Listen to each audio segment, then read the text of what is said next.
Si Kwaki ang pinaka nahuling napisa sa 10 itlog kaya medyo mahina pa siya.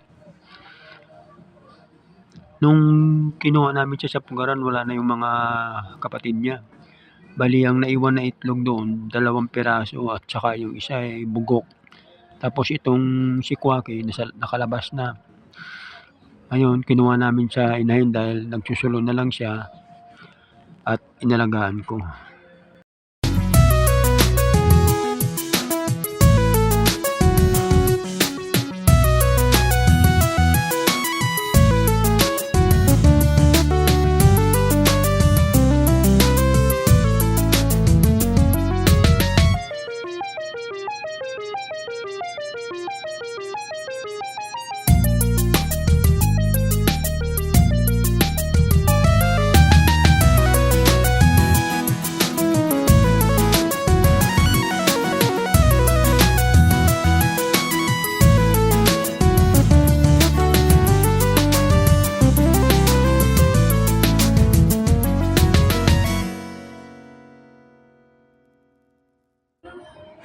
Bali, pangalawang araw nun ni Little Kwaki at pinasyal natin siya dito sa labasan para makapagpainit sa sikat ng araw at lumakas yung katawan.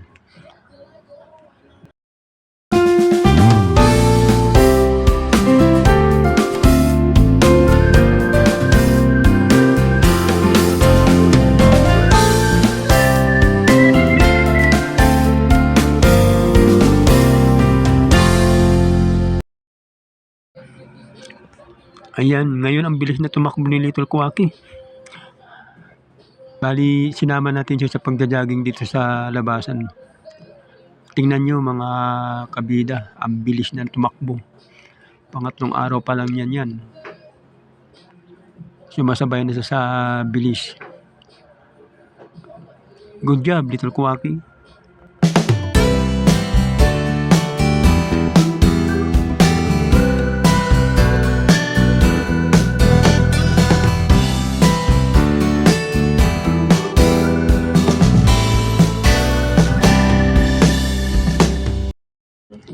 Magandang alagaan itong mga little duckling kasi hindi sila masilan kahit ano lang kakainin nila.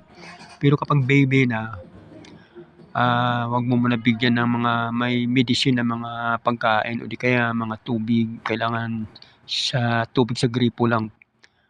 Kasi hindi pa nila kaya ng katawan yung mga chemicals na nahalo doon. Halimbawa, ng mineral water, hindi talaga nila kakayanin, tsaka yung mga pagkain. Kailangan may halong mga vitamins.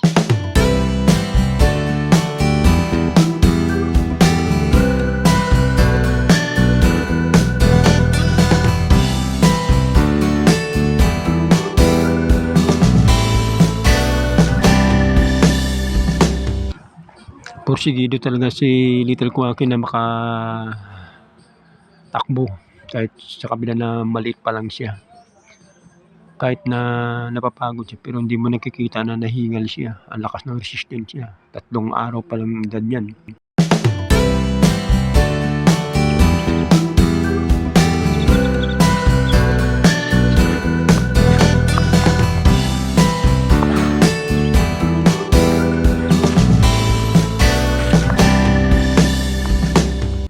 Hanggang sa muli mga kabida.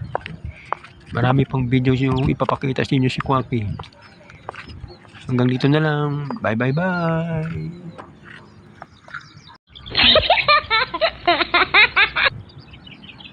Very good.